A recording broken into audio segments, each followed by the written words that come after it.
I was going to originally start a new series to cover what I've already covered and just to revisit, because games and creations are constantly getting updated.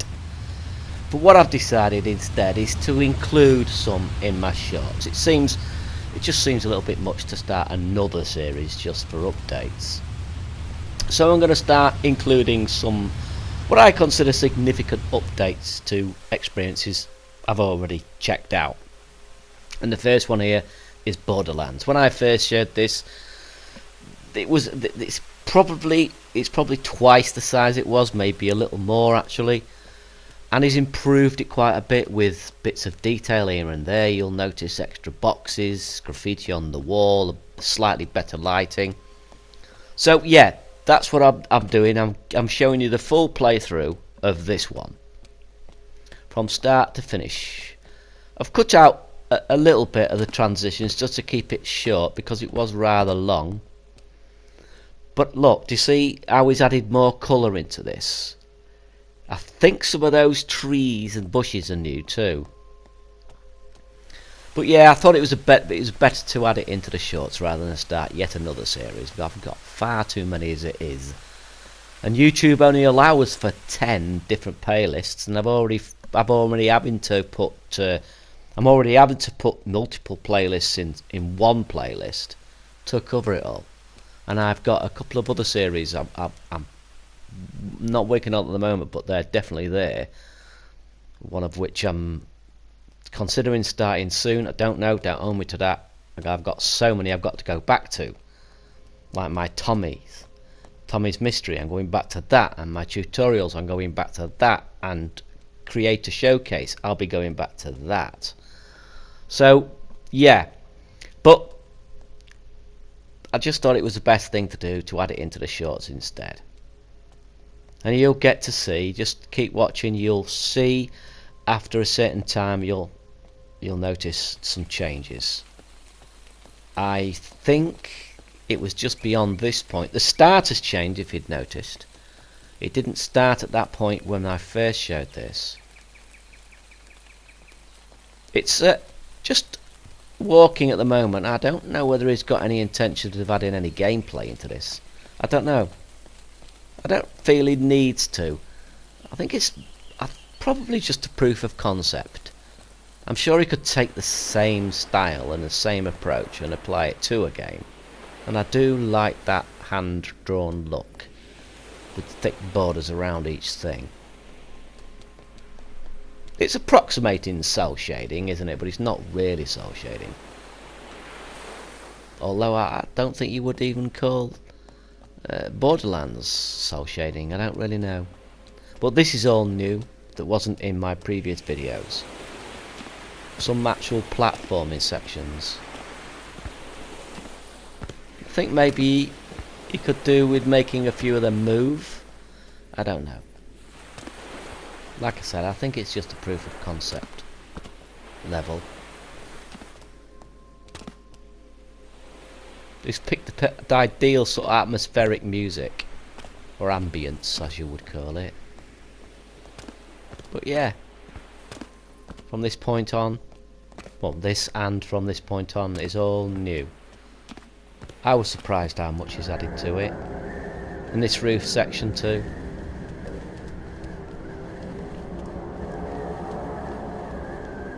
I've got 5 in this one. The last one's also an update. It's a must watch. It's brilliant. And the next 3 after this are all new. And I thought, well worthy of appearing in the shorts, and to highlight the creators, as I keep saying. That's what these are all for. Because that's how you find the best stuff. You follow the creators. It's easy just to play a game and then forget who made it. But if you follow the creators, those you know you can trust for innovation and quality.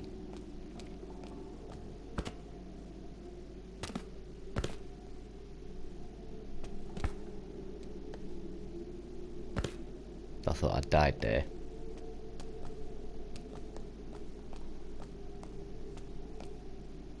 That filter I'm using with Share Factory does seem to be brightening the image up a little bit when I upload it. It's only on 50% because I don't want it to wash it out entirely.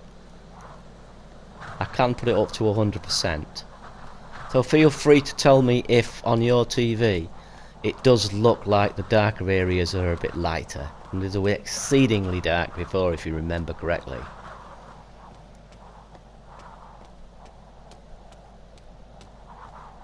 I like the wind. Adds nice atmospheric, doesn't it?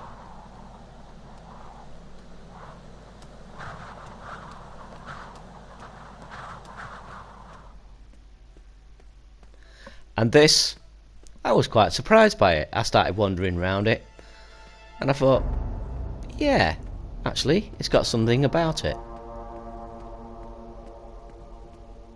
It's a nice little concept. Not sure about this dark area and that bit that says jump. I think you should be able to see that and just react naturally to it without needing a prompt. You should be able to see the floor cracking and hear the crumbling of stone and just naturally jump, rather than to be told because it's dark. You wouldn't be able to see it. But this is cool. Nice little hint there. I like that camera work actually. That's thoughtful. A good game design.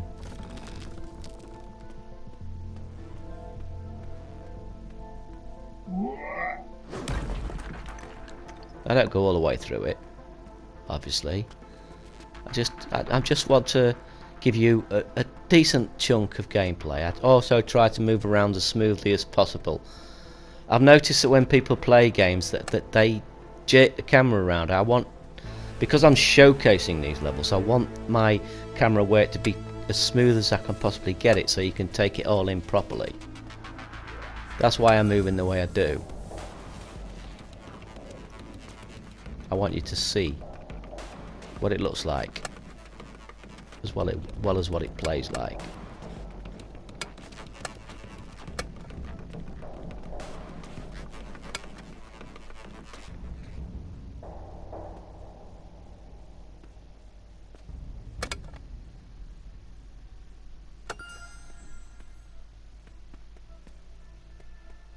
It's a neat little idea, pretty simple.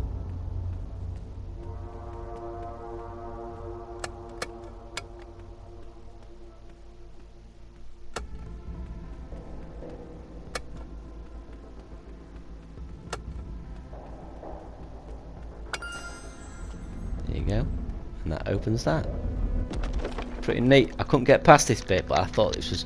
When I got to this I thought, ooh, this is perfect. This is perfect gameplay design. You see, that looks intriguing, doesn't it? What's beyond that point? You can't get beyond that point. I do try, but they attack you. That's clever design, because that made me want to solve the riddle and solve the problem. It teased me, and then it said, but if you're going to get through here, you're going to have to do something else first. That's good design. That kept me moving on. That's like the equivalent of a page turner in a novel. A visual page turner, if you like.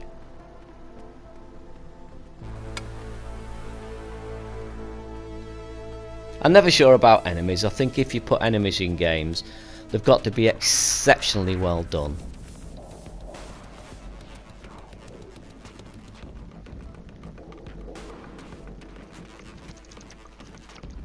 But it walks nicely, it's animated nicely.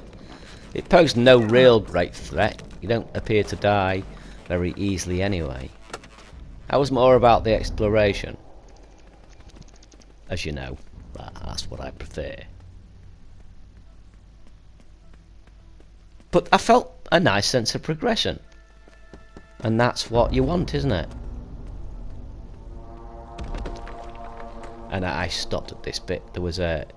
You have to match the... Well, you don't match the lights. Well, you do match the lights, but it gets a bit more complicated when you have to mix the lights.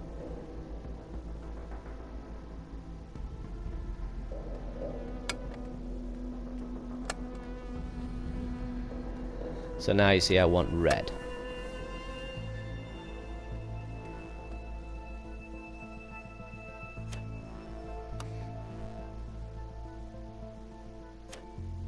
Pretty straightforward. But we had a nice little puzzle earlier to get into this section, and now we've got a nice little puzzle here. The one thing I would do is if you're going to have these colour changes, have some indication that you're progressing through what you're meant to be doing. I'm assuming each of those blocks there will open, but maybe highlight them if you do something right, one at a time, similar to the light pattern, you know, the light pattern puzzle just prior to this. But I thought this was excellent, and I didn't want to progress too far anyway, because like I said, I want you to try it out yourself and follow this creator.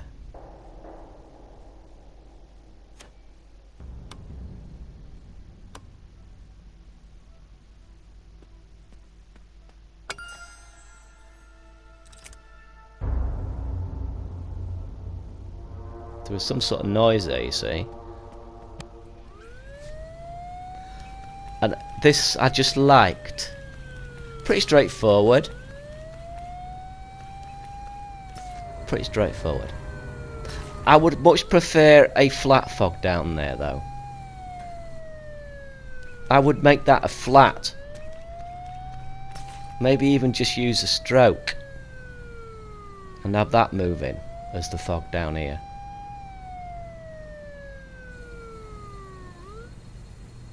I liked it though. It's quite simple, but the sense of size was nice, I thought.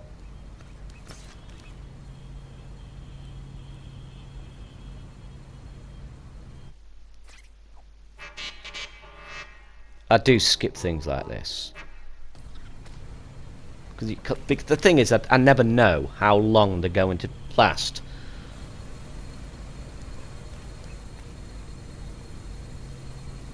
It's the same as when I'm doing my surfing videos as well. You know, if I've got 10 people to get to, I can't risk going through one game when it might take me a good 10-15 minutes if I read everything. That leaves me very little time to go through the rest. But I liked it. I liked the patterns it used on the wall. It's a bit strange. I could not quite understand. I tried that because I wondered if he's got a pattern on the window. Has he taken the care to put an invisible piece of material there so he can't jump through it? But he hasn't. That's one thing I've noticed. Why not do that? Just put an invisible piece of material there so that you can't jump through it. You could use one of these he's walking on for that. It would take nothing, absolutely nothing from the thermo if you did that. Just one of those things he's standing on and put it up at the wall, at the window, so he can't jump back through.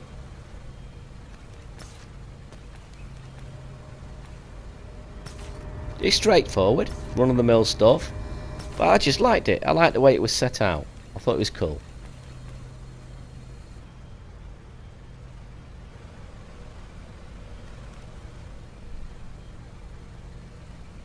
You get to a racing section later on. I wasn't sure about that.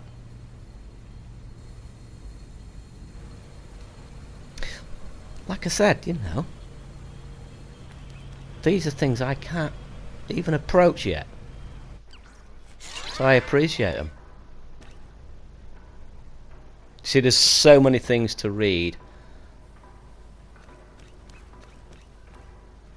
When I'm playing games on my own, I take my time. I really take my time. I take longer to play most games than most people. It took me 23 hours to finish The Last of Us 1. Second time I played it, it took me 16 hours, and the third time it took me 13 hours. And I played that game 11 times. Finished it ungrounded, actually, which was tough. I did that in 17 hours, grounded. But I like to take my time, you see.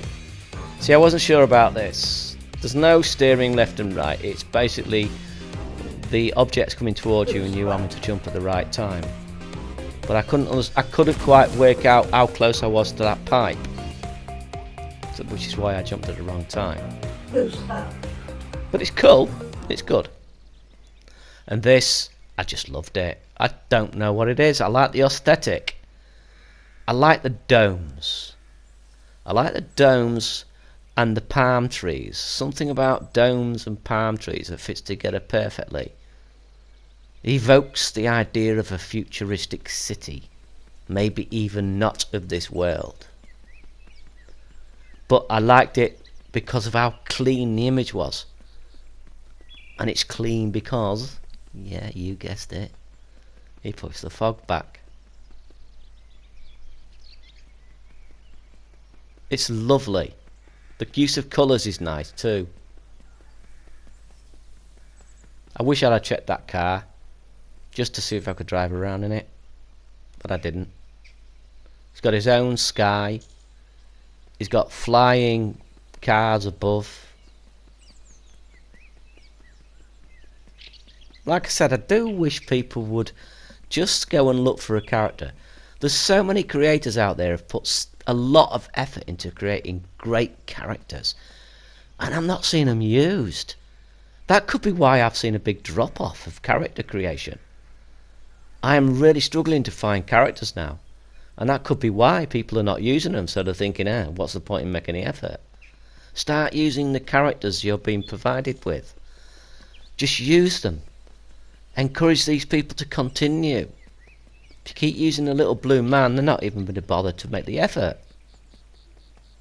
It's no good waiting for Naughty Dog to create characters and then use that. The community has provided as many, if not more, good quality characters than Mini Molecule. Just got to look for them. Check out my collection. All the characters in my collection are excellently made.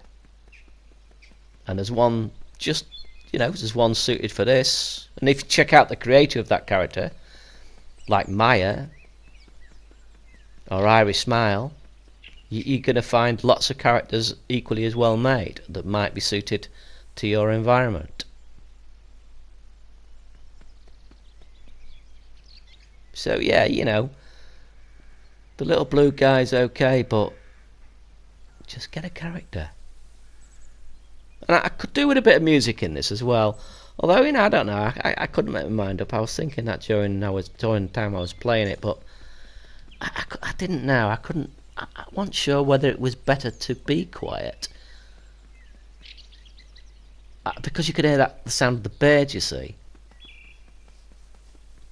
Yeah, I'm in two minds about it. If there is anything musically added to this, then I would just keep it reasonably ambient, Something procedural would be nice. A few plinks and plonks here and there. And this is the update that I was waiting for. Brian Taylor. Just amazing work. He has added to that a little bit as well, look.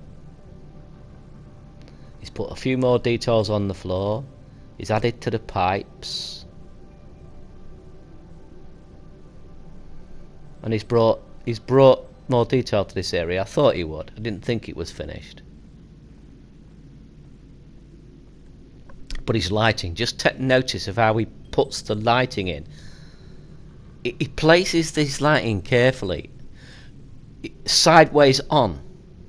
He places lights sideways onto things, to contrast them, throw shadows, to create a three-dimensional view. It is three-dimensional, but he enhances it with lights. You'll notice that as I look at the geometry later on. Not so much in this area because it needs to be bright and breezy. It's still thematically it's still the same, but it's a room with a holographic planet, so it wants to be a little brighter. Brightness is futuristic, isn't it? As in Star Trek and all that lot. But this is a new area, look. if you remember correctly, when I first played this area, this is where it ended, but now he's got an extra area going up, and this is where you'll see the light. You can see the light here. He's got light shining across at angles to give it. See those indentations? They're made more stark by the fact he's got a light shining across the face of them, not shining directly at them. Shining a light directly at them would flatten it out. It's like when people take pictures and photographs, they tend to use a flash, which makes the faces look bland and boring. If you look at an artist or a real photographer, they have side lightings so that everything is enhanced and emphasized. But look at the lighting. That's why I'm taking my time with the camera. Look how he's shining the light across the surfaces to give it depth. Everything has got depth. It makes it look deeper, bigger, fuller. Look at that. Look at the complexity of that there. How it's enhanced by the fact he's got a light shining across it. I just wondered if he's a No Man's Sky fan. That's very No Man's Sky, that, isn't it? I can't wait to see where he goes with this. But anyway, fare thee well, toodle pip, au revoir, and all that good stuff. I'll see you again on another one. Bye everyone.